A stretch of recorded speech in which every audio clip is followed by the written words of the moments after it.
Right. First, thank you for having me. Happy birthday to CNBC Africa.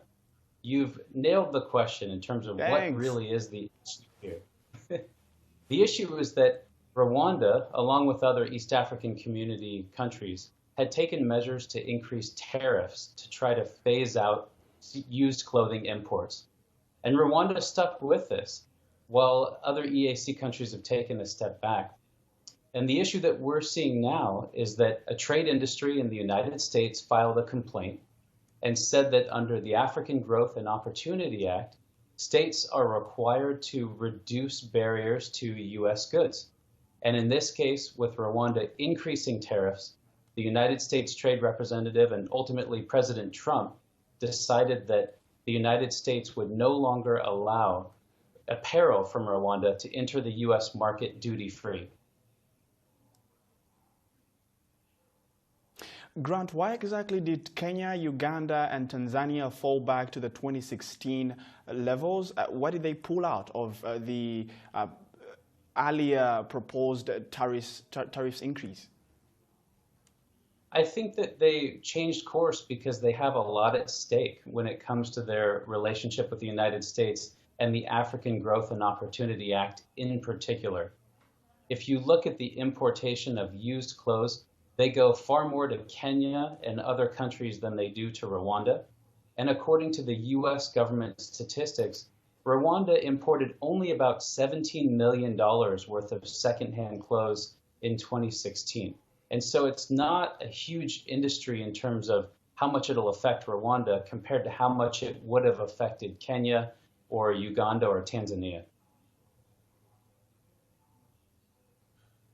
All right, that sounds rather very interesting. Now, we are still looking at something there that President Trump is announcing tariffs that are against key U.S. allies, and there is a talk of potential trade war between the United States and, on the other hand, with China and the European Union, on the other hand. But again, why does this rather smaller conversation with Rwanda, the dispute between the U.S. and Rwanda, that much of a matter at this point?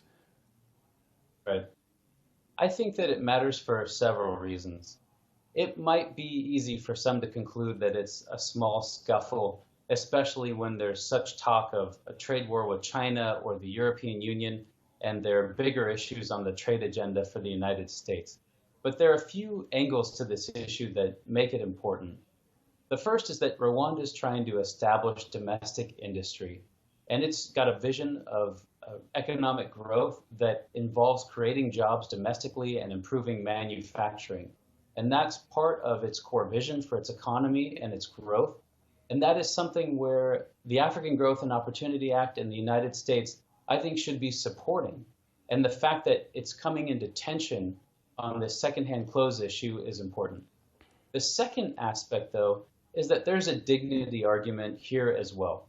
Many have seen the news that China has reduced its importation of what it's called foreign garbage, quote unquote.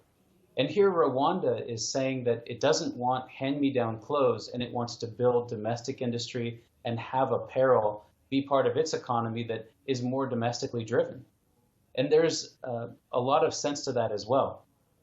In practice, there will be an enormous challenge, though, from Chinese ready-made clothing that already floods the Rwandan market. And by the way, it's about 4 times the amount of used clothing in terms of imports. So there will be challenges. But I think the issues in terms of what's at stake are what is driving Rwanda, and then also how is the United States responding to that, and how is the United States perceived in terms of its goals and what it's trying to do with respect to U.S.-Africa relations.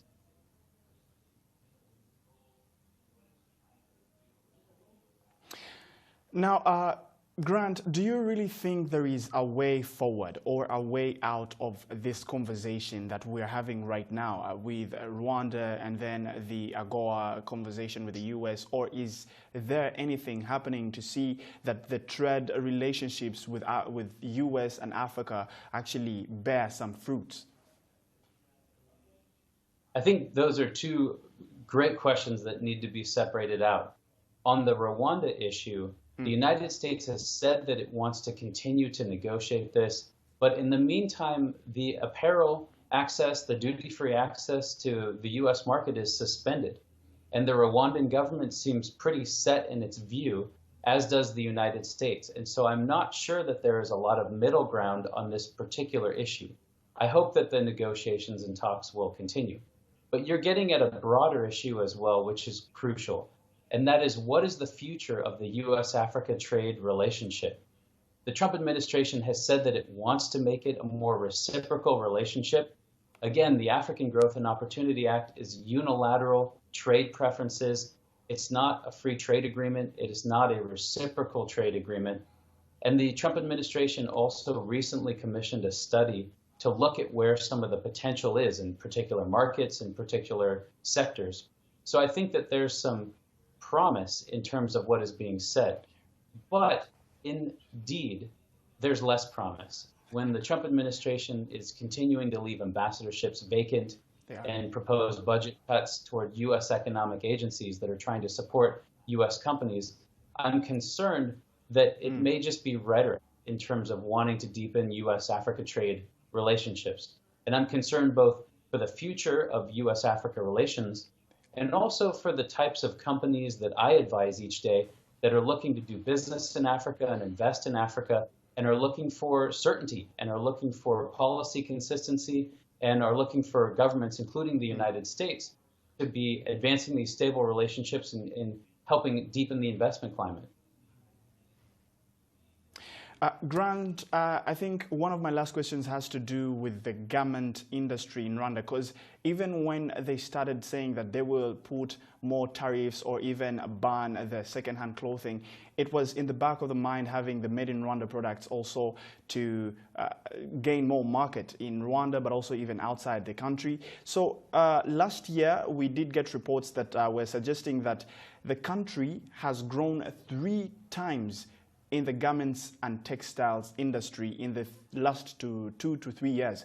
So do you think that with the AGOA putting all these restrictions for Rwanda, does it hurt in any way the garments and textiles industry in the country?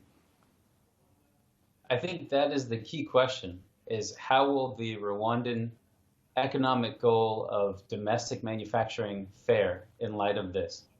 The Made in Rwanda vision is important, and the Rwandan government has said that it wants to create as many as 25,000 jobs with this domestic manufacturing. But in practice, Chinese ready-made clothing is going to be a huge threat to domestic industry, even aside from importing second-hand clothes. Chinese ready-made clothing enters the market at 4 times the rate of second-hand clothes. And many of the times it's skirting paying taxes, and it's really going to be the primary threat, I think, at this point.